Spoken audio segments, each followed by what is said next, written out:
irmãos. Vamos dar agora início à segunda lição desta noite, referente ao estudo do tema A Oração que Prevalece a Paz.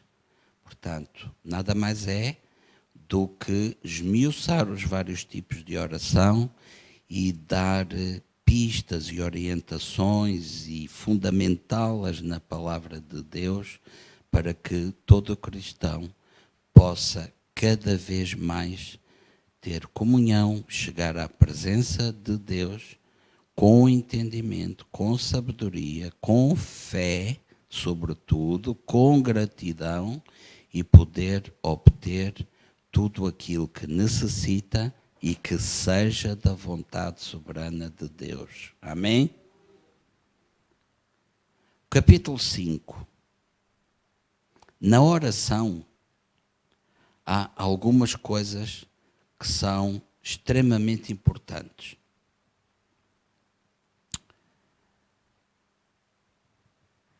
E nós vamos aqui abordar quais são as 6 coisas que se revestem de maior importância e que devem seguramente fazer parte da oração. Primeiro, devemos sempre orar a Deus Pai em nome de Jesus. O livro de João, capítulo 16, versículos 23 e 24, diz-nos: E naquele dia nada me perguntareis, na verdade vos digo, que tudo quanto pedirdes a meu Pai em meu nome, Ele vos há de dar. Até agora, nada pedistes em meu nome.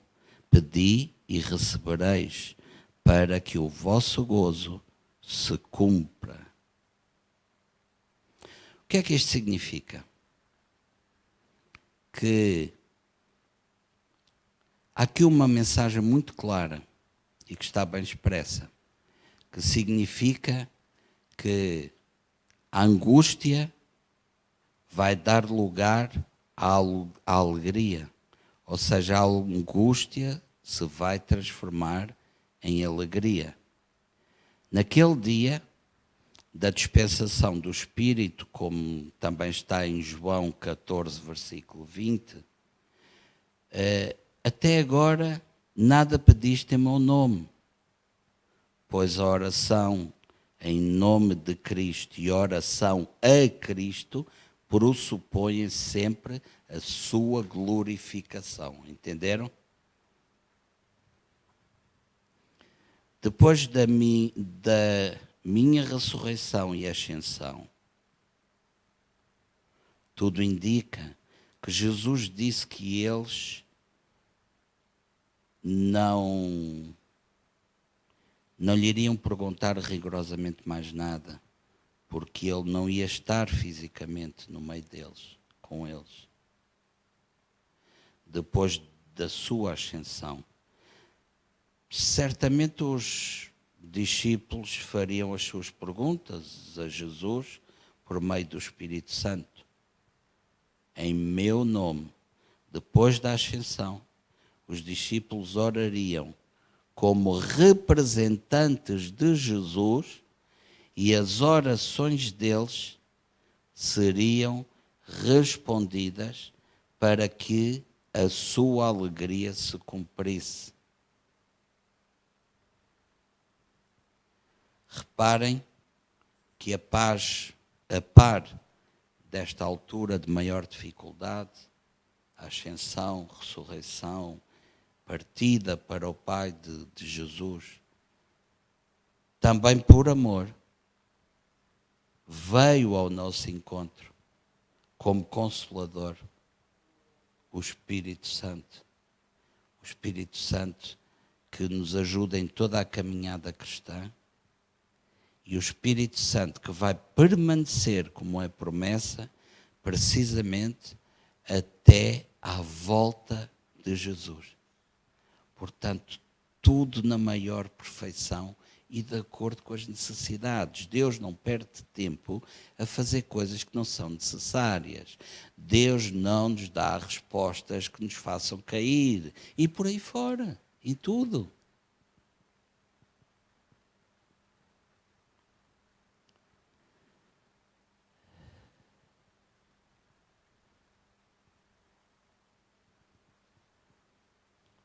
Portanto, nós já tínhamos falado aqui esta noite que não devemos de duvidar na oração, mas sempre acreditar que recebemos no momento em que oramos.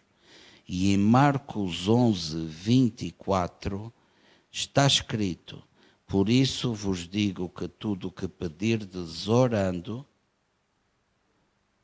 crede que o recebereis e tê-lo-eis.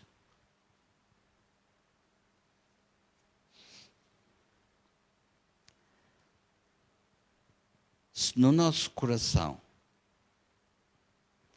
existir alguma mágoa, alguma coisa em relação a alguém, nós devemos sempre perdoar quando vamos orar. Amados, há coisas que não nos são muito comunicadas, ditas, ensinadas, sei lá, mas que são um bocado óbvias.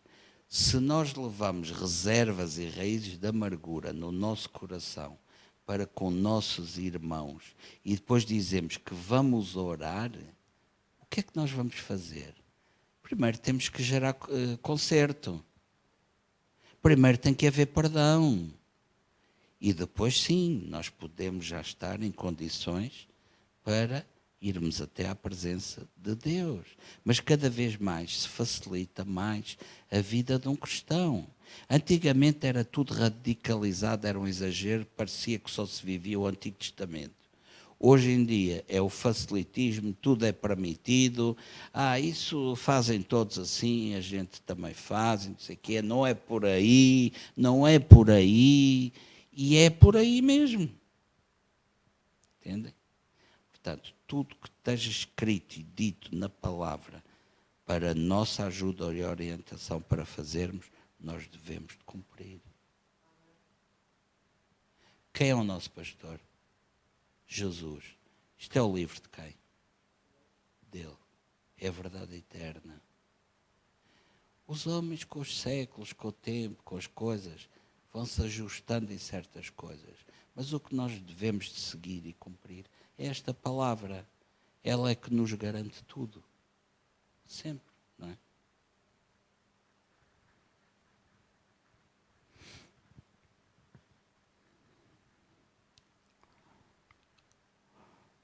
Livro de Marcos, capítulo 11, 25, 26, para alicerçar este dever, digamos assim, de perdoar quando nós vamos, antes de nós irmos orar. E quando estiverdes orando, perdoai, se tendes alguma coisa contra alguém, para que o vosso Pai que está nos céus vos perdoe as vossas ofensas. Mas se vós não perdoardes, também vosso Pai que está nos céus vos não perdoará as vossas ofensas. Já alguma vez, pergunto eu, passou pela cabeça de algum de nós que Deus aceitava umas coisas a uns e não aceitava outras coisas a outros, que eu podia estar nesta condição, mas aquele já não podia estar? Mentira! A palavra é para todos, esta é a verdade que é para todos. Portanto, irmãos, nós temos que ser honestos para connosco próprios. Há coisas que dói e custa fazer, mas há sempre um primeiro passo. Uma criança nasce, anda de gatas, rasteja, levanta-se e começa a caminhar. E é isso que nós também temos que ter muitas vezes coragem para fazer. Então, se nós temos coragem para fazer o mal feito, porque é que não temos coragem para fazer o bem e o certo? Amém?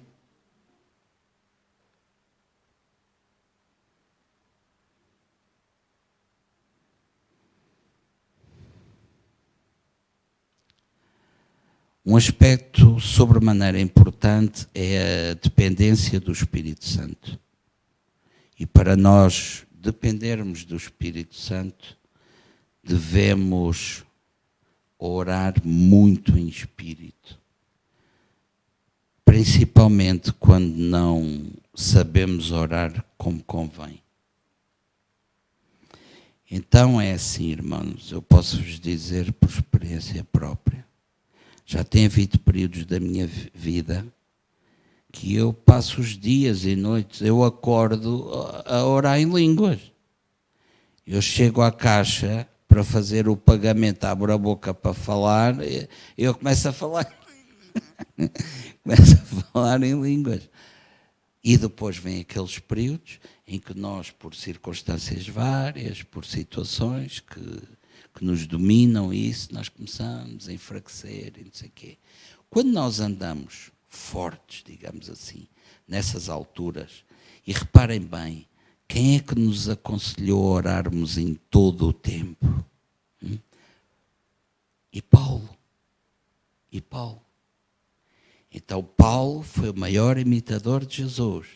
Se nós não quisermos ter como alvo o próprio Jesus, que nos possamos rever em Paulo. E aquilo que eu vos digo é, dá uma paz. As coisas parece que são diferentes. Os olhos como nós vemos as pessoas, a nossa tolerância para com as investidas que nós sabemos dia a dia, às vezes, mas eu não fiz nada, parece que ele veio implicar comigo, não sei o quê, tal. É muito boa. Além de que um cristão cheio do Espírito Santo é um cristão que pega a palavra de Deus e ele consegue ter muita revelação. Aquela palavra já é uma palavra revelada. Quando se diz revelação, é a nossa falta de entendimento para com ela pela nossa limitação. E então ela é revelada de maneira que a gente consiga já ver e entender de uma outra maneira. Amém?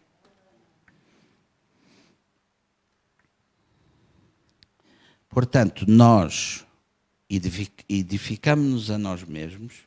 A oração em línguas serve precisamente para isso, para uma edificação de nós mesmos.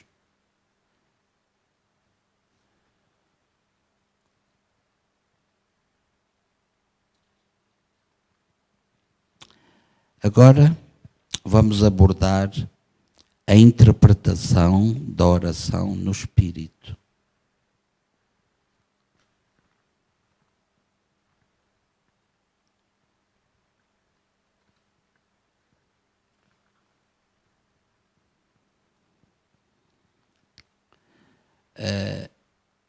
A oração no Espírito é algo que pertence a todos. E os resultados dessa oração serão tanto maiores quanto maior for o número de crentes que o pratiquem. Porque estão permitindo que o Espírito Santo opere através deles.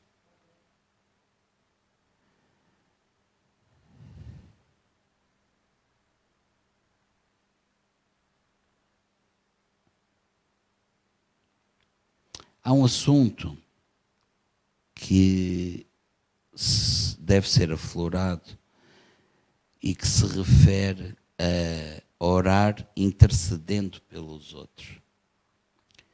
O que é que significa interceder? Irmãos, há muita gente que tem a ideia de que orar e interceder são algo semelhante, igual. Interceder é uma coisa que começa a estar mais, não é ao nível, enfim, que consegue ser melhor feita por quem é muito mais maduro na fé e tem uma vida muito intensa de oração. Porque, assim, fazendo uma alegoria, eu digo-vos, interceder é eu colocar-me lá na fogueira no lugar dele. Estão a ver? Quem não está bem, não está forte, é novo, por aí fora, não aguenta. A culpa não é da pessoa. As pessoas podem estar cheias de vontade, mas é algo que exige muito.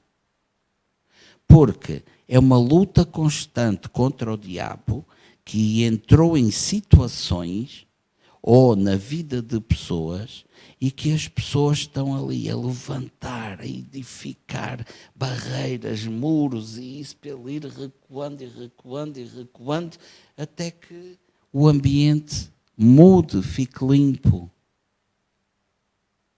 Portanto, entendam isso, irmãos. Há coisas que com o tempo nós podemos desenvolver. Há outras que pode ser feito logo desde o início de uma vida cristã. Assim como há chamadas de Deus para ministérios, e há outras chamadas de Deus a quem Deus deu dons e talentos para várias áreas e serem exercidas, e são exercidas tremendamente, porque os ministérios estão limitados a 5. Se tudo fosse um ministério, nunca mais iria acabar. E Deus é um Deus de ordem. Nós temos aqui, com o pastorado, os outros ministérios que estão à volta. Portanto, uma igreja onde não há manifestações e presenças destes vários ministérios é uma igreja que tem sempre, assim, alguma lacuna. Não é verdade? Pronto, o que é que nós devemos fazer?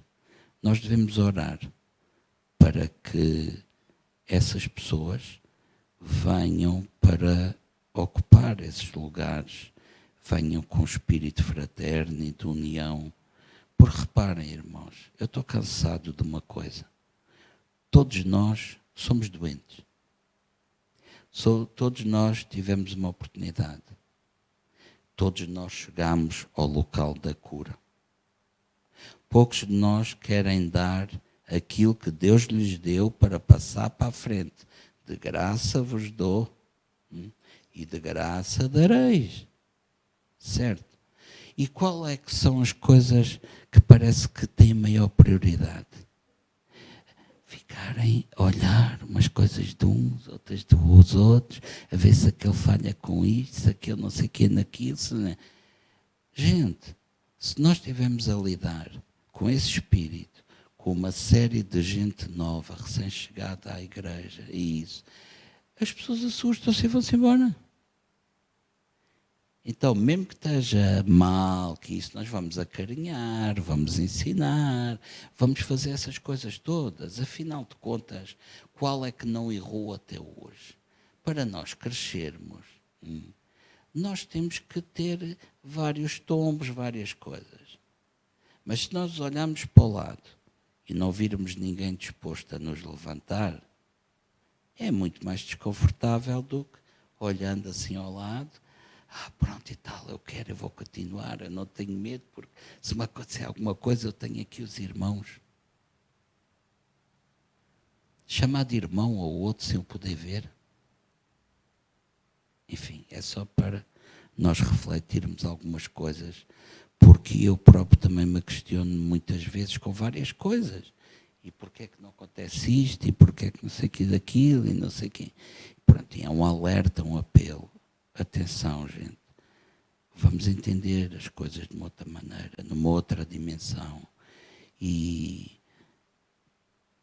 se eu já me sinto maior em alguma coisa que nem devo de sentir, o que é que eu devo fazer prioritariamente? É ajudar o mais pequeno.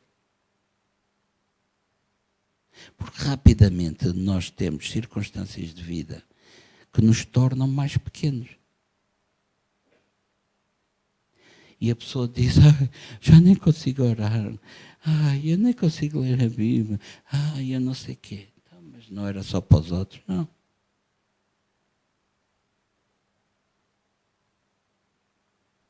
Agora estou a ver uma coisa.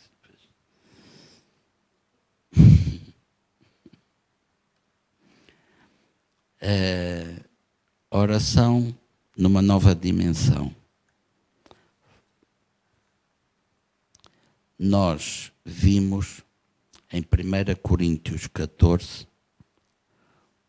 o apóstolo Paulo a dedicar um capítulo inteiro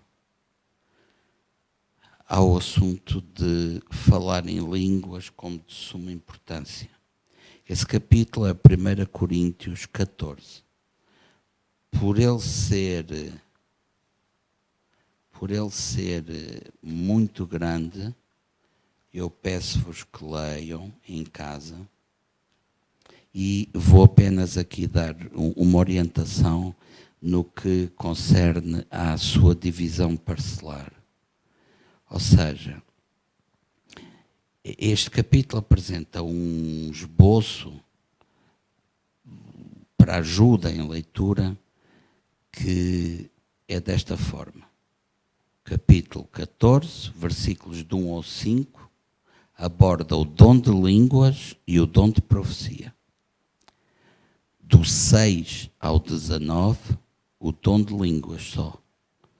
Do 20 ao 26, o cuidado com o uso das línguas estranhas. Do 27 ao 32, o uso correto das línguas estranhas e a profecia. Eu penso que este cuidado do apóstolo Paulo se deve ao facto de, em algumas igrejas da época, estas coisas estarem sem nenhum tipo de ordem. Nós, por exemplo, sabemos que dentro de uma igreja, quando se levanta a terceira pessoa a falar em línguas, não havendo um intérprete, aquilo já deve silenciar. Se levanta a primeira e onde não houver, ela só vai falar para ela, para a sua auto-edificação.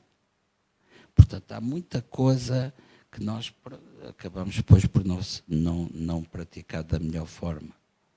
E este capítulo 14 é muito importante para nos dar ensinamentos a esse respeito.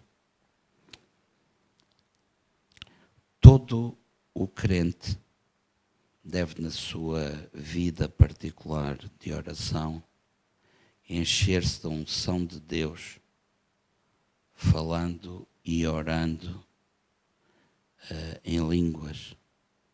Nós devemos edificar-nos a nós mesmos, orando no Espírito Santo, porque isso é uma verdadeira técnica espiritual. Edifica, fortalece, conseguimos sentir forças quando não há, é extremamente importante. E o interessante é que quanto mais e mais dias nós vamos falando, orando em línguas, mais depois nós conseguimos, porque cria uma certa habituação. Não é? É como pessoas que andam dias inteiros em carros a cantar músicas. Pronto, é algo assim. Se eles conseguem aquilo do mundo, a gente também consegue orar em línguas. E por todo o bem que nos faz.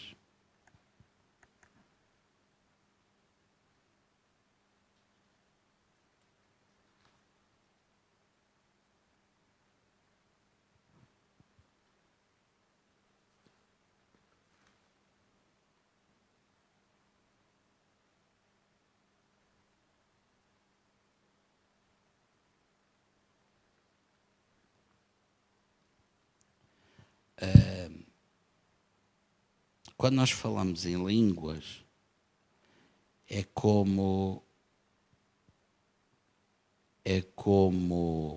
um rio corrente que nunca deve terminar e que deve enriquecer espiritualmente a vida. Uma vez que nós comecemos a falar em línguas, é algo que nós devemos de usar exaustivamente. Vocês reparem que todas estas coisas que nós estamos a falar, conhecemos, vivemos e queremos, elas estão na base da fé e referem-se a um aspecto absolutamente espiritual. Portanto, nós não vamos conseguir ver nas coisas de Deus, ou seja, na Trindade, Deus Pai, Jesus, o Espírito Santo, nada corpóreo, com aspecto corpóreo. Então, aquilo que nos é dado da parte dele e que tem a ver com a parte espiritual vai ser sempre a mais benéfica para nós, porque estamos em sintonia de comunicação. Amém? Paulo escreveu em Efésios, aconselhando-os a falarem entre si salmos e entoarem hinos e cânticos espirituais a fim de ficarem cheios do Espírito Santo. Agora vamos ver ali a projeção do livro de Efésios, capítulo 5, versículos 18 e 19.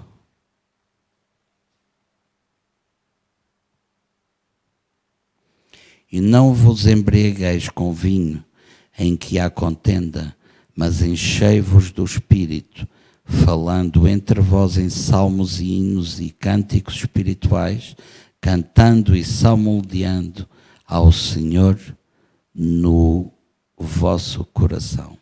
Porquê é que se deve de salmodiar ao Senhor? Porque aquilo que está escrito em Salmos, no livro de Salmos, é tudo adoração, gratidão, exaltação do seu nome, e são coisas benéficas, são coisas boas. E salmodiando entre si dessa forma, eles conseguiam que muitas outras coisas más não chegassem, evitar isso. Agora reparem, irmãos, mais uma vez, eu lembro que Salmos serve para cantar e adorar a Deus, serve para orar a Deus. Portanto, é um livro que parece ter assim uma componente protetora à nossa vida. Não sabes o que dizer, diz isto. Não sabes como fazer, faz assim. E nós louvamos e adoramos na presença do Senhor através de salmos maravilhosos, lindíssimos. Digamos que é algo que Ele deu e que lhe está a ser devolvido em várias formas.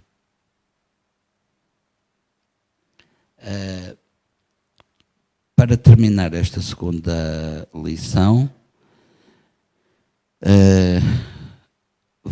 vou pedir para ser fixado no livro de João, capítulo 7, versículos de 37 a 39. Portanto, esta é uma outra questão muito importante, é que a água é o verdadeiro símbolo do Espírito Santo. Jesus disse que quem nele crer, no seu interior fluirão rios de água viva. Portanto, já se encontram ali os versículos, eu vou passar a ler. E no último dia, o grande dia da festa, Jesus pôs-se em pé e clamou, dizendo: se alguém tem sede, venha a mim e beba. Quem crê em mim, como diz a Escritura, rios de água viva correrão do seu ventre. E isto disse ele do Espírito que haviam de receber os que nele crescem, porque o Espírito Santo ainda não fora dado, por ainda Jesus não ter sido glorificado. Portanto, irmãos, com isto vamos dar por finda esta segunda lição e prometemos ser breves, voltaremos dentro de momentos. Espero que não saia do seu lugar e nos continue a acompanhar.